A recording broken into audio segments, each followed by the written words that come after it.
Hey guys, welcome to the last class of this semester. That is right, we are now about to study the last subject of this semester in Human Being and Society, which is chaos theory. Chaos and complexity theories. Those are really interesting theories. I would say a bit complex, as you know, in complexity, but very interesting ones. Okay, so I hope you actually enjoyed the semester, and I hope you enjoy this last class. Okay. So the chaos theory, maybe you have heard about this theory, but it is not what probably you are thinking it is, okay? So the chaos theory, it is a study of complex nonlinear systems of social complexity. What? Okay, so complex nonlinear systems, it means that it has several elements, but it is a nonlinear, so it moves in different ways. I'm gonna explain this in a second, okay? Um, but for instance, a linear system is one that follows the same pattern every time. So if you have an initial condition and you, for instance, the engine of your car, if you just put the key inside of the keyhole and then you turn it, the system is going to work exactly the same time every time under most conditions. But nonlinear systems are going to be those systems that change if even when you slightly change the beginning of the system. So for instance, when you wake up in the morning, you may wake up at the same time, same weather, same place every day, but the mood you wake up with is going to be different because we are complex systems. Okay, so that is one example. Another example is like how is your interaction with your parents in the morning, for instance. Let's say that, for example, it is the same. You wake up same house, same time, every day. But one day when you wake up, your father is in a good mood, and sometimes your father is not in a good mood. And that is, you see, it is not it is a non-linear system because although the circumstances might be the same, the beginning or the conditions in the beginning are gonna change every time. Okay, so that is the definition of non-linear. Then another characteristic of this theory is that it works with dynamic systems that are changing constantly. So again, if you go to the engine of a car, it works the same every time. You know, every time you turn on the car, it's gonna work the same way. Of course, if it is not broken. But the dynamic systems are changing every time. Okay. So again, a class like this one we are having, especially when we're having them live, those are dynamic systems. It is changing. Even if we have the same students, the same teacher, the same class, the same schedule, the system is changing constantly. Some days we have more interaction, some days we have less interaction, some days you are in a good mood, some days you are in a bad mood, some days I'm in a good mood, some days I am not. So the system is dynamic, so it is moving and changing all the time. Some days we have all the students in class, some days we have some of them and others are missing, and so on. Okay, so that is dynamic. It is constantly changing. And non-periodic means that they are not repeated. So as you see in the pattern that you can see in the screen, there is a pattern in there, but it's not going to be repeated. Every time you see a small turn in the system, it is a different turn. So it is not repeated. It is not, for instance, if you have a frequency of a sound, which is always the same, that is periodic. It moves in the same periods. But if you're varying all the time, as you see in the image, that is non-periodic system. And as I already told you, nonlinear are those who are sensitive to the initial conditions. Just one little thing that changes in the beginning is it makes non-linear. Okay, another example for those of you who like sports, imagine you have, for instance, a ball and you have to kick it. Even if you try to kick it the same way every time, the result is going to be different because in reality, you will never kick the ball the same every time. Okay, so that is non-linear. Okay, but then there is something really important about these systems, and that they are deterministic, and that means that it is not random. Okay, it is not random. Um, so there are some conditions that are repeated, some conditions that are pre-established. So for instance, coming into class, it is not random. You have a schedule before. You have an assigned teacher, you have an assigned class, and you have an assigned group. you are going to work with. So even when it is dynamic and it is non-periodic, it is determined by something, right? So societies are like that. We are determined, we have some rules, we are not random societies, but our daily interactions are nonlinear and they are non-periodic and they are dynamic. So that is why we are studying this type of societies using the chaos theory. Okay. Um, then you have to check the almost the last point in the presentation. It says chaotic behavior is complex, but it can be for very simple causes. As I told you, the interaction you have with your family, it is chaotic, it is complex, but it can be complex for something as simple as you just didn't like what you saw when you woke up, or for something so simple like you are just not feeling in the mood, or you are tired. I mean, it doesn't have to be something super complex to make chaotic the system or the behavior. So we as people are chaotic in behavior because of the characteristics that I already told you about. Okay. And then what is the goal of this chaos theory?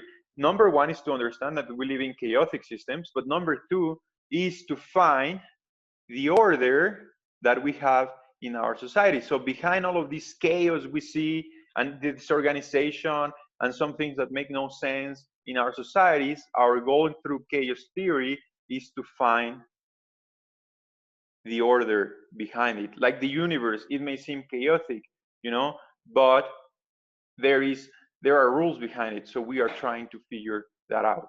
Okay, so those are the general characteristics of this system, and now we're going to see a few other things. So now some key concepts about this theory. One that it is very well known and probably you have heard of before, it is the butterfly effect. Butterfly effect. Okay, so it says basically that the slightest change in the starting point can lead to a very different result. Okay, so every time we think like, what would have happened if I have done this instead of that? What if instead of saying hi, I would have said, how are you? What if instead of taking the left, I would have taken the right? What if, okay, so that slight change that we might have taken in the beginning in some decision we made may have led to a completely different result. That is what we know as the butterfly effect. Okay, there is actually a very good movie that I would advise you to watch that has this name, and that is very interesting. It is with Ashton Kutcher, one of the first movies he recorded, he filmed many years ago when I was about your age, I think, probably. And what happens is, I'm not going to spoil it for you, but what happens is that there is a girl he likes, of course. So they have a relationship, and things don't end up really well for any of them. So what happens is that he's given another chance. So at some point of his life, he just reboots. So he goes back to the beginning when they were younger, and he tries to change things now, and now their life changed. But spoiler alert, a little bit, that life doesn't change for the better. So again, he has to try it. So he tries it several times until he comes to the right conclusion. So it's a really interesting movie. Another one which is similar is Edge of Tomorrow with Tom Cruise, where he's killed by an alien and he relives the same day over and over again. So if you see in the movie, every time he makes a different decision, the end, uh, the rest of the circumstances he lives during the day are slightly different until he's able to change the future.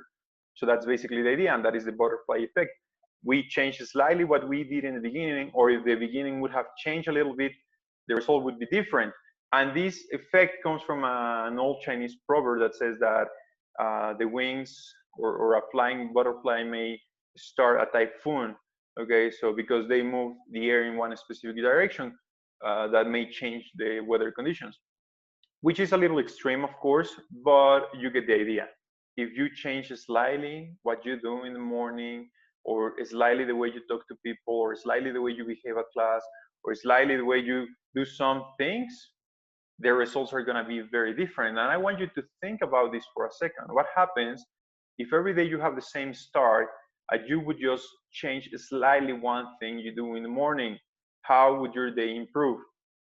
And then if you start making those really small changes in everything you do every day, you will see that everything changes completely, because The slightest change in the starting point can lead to a very different result. I guarantee that. I actually like this theory a lot because of that. Well, then something that you have to understand is that the systems destabilize with movement. So for instance, imagine a ball. The ball is not moving. There is a law in physics that says that if an object is not moving, it's gonna tend to not move. Okay. So then we have something that it is called strange attractor. Okay. Um, in the case of a ball, imagine a kid kicking the ball. So that strange attractor is gonna make the ball change and go into a chaotic state. Okay. But then you have the attractor, which is the state in which the system eventually stabilizes. Okay, so it's gonna stop moving. In the case of physics, that is friction. So the friction with the floor is gonna make it stop moving eventually. In the dynamic systems, especially in a complex system of society, you have, for instance, the teacher. If you leave the students alone, they're gonna start making noises, making jokes. They're gonna start talking. They're gonna start playing. So that's gonna destabilize the system. But eventually you will have the teacher coming into the classroom and probably everybody's gonna settle down. Everything's gonna go back to normal. Everything's gonna be quiet again. So that is the attractor. The attractor is the teacher because the system now is gonna stabilize, okay? Then you have the strange attractor, as I said already. It is a path over which a system changes from one situation to another without having to settle. So it is moving. It is moving, whatever it causes us to move and allow us to keep on moving. So for instance, if you have a ball going downwards in a hill, you have, for instance, gravity might be the strange attractor, which is pulling the ball and make it continue to move downhill, okay? So whatever makes, or the state where the system stabilizes, that is the attractor. Whatever state where the system is moving all the time, that is the strange attractor or external attractor, okay? So that's pretty much the chaos theory. I just want you to remember this because it is a complex system or a complex theory. You just try to remember this. It studies chaotic systems that seems to be chaotic, that don't seem to have a logical sense behind them, but as it observes those systems, it realizes there are some specific rules followed by that system because that system is not random. So as long as the system is complex and is moving, but it is not random, then we're gonna find those rules, and that is the goal that the chaos theory has. Okay. Then you have complexity theory, which is a cousin of the chaos theory. The complexity theory says that there are systems that present complex global behavior as a result of local interaction of agents. What is that? Okay, imagine the world, or maybe Mexico, just so we are not so complicated for this example. There is a global behavior, the Mexican behavior, let's call it that way, that it is a result of the local interaction, you know. So the things we do maybe here in Toluca and Metepec and Mexico City, those are local interactions. But as all of these local interactions interact with each other, let's say that way, we create a global behavior, okay? That is the Mexican behavior, which is pretty much well known by everybody in the world. Okay, so what determines this behavior are simple rules. So if you compare us to maybe, I don't know, the British make a queue or a line when they are waiting for the bus. And they are very organized and they are very, very punctual. They are always on time, but Mexicans are not, right? So British follow pretty easily the rules, Mexicans don't. So that is a global behavior in each country, and that is determined by really simple rules. Like in British rules, you have to make the queue. If you don't make the queue, you are not served. If you are not on time, you have a penalization at work or at school and so on. So those really, really simple rules make the behavior work as it works, okay? In Mexico is the same. We have some rules, but nobody follows them. So that is the rule. The rule is not following the rules. So that creates a more complex behavior in the whole country. Okay. A complex system cannot be divided without losing its identity and purpose. That is something really important. So if you have a behavior that you can split and it becomes the same, we can say that is not a complex system. That is just a system. A complex system is so big that if you split it in two, you're going to change it completely. So for instance, if we would take some Mexican people and we would just remove it from the Mexican society, you would see that actually it will lose the identity and the way it works. Why? Because it has lost the complex system around it. Okay, so you would create a new behavior. I hope that is more or less clear. So basically what I'm trying to say is that when you have a system that works together, if you try to split it, it won't work anymore the same. So take, for instance, maybe a car or a plane. What happens if you lose two tires of a car, or you try to break the car in two parts, it's not gonna work anymore the same. You will have to make a lot of changes to make it work eventually, right? So that is a complex system that cannot be really divided and have the same behavior. And it is the same with a plane. If you lose one wing, then the plane is not going to work the same, because now it is losing its purpose. It is losing the identity it was made for. So it happens the same with society. Sometimes it's a bit harder to explain this with societies, but it happens the same way.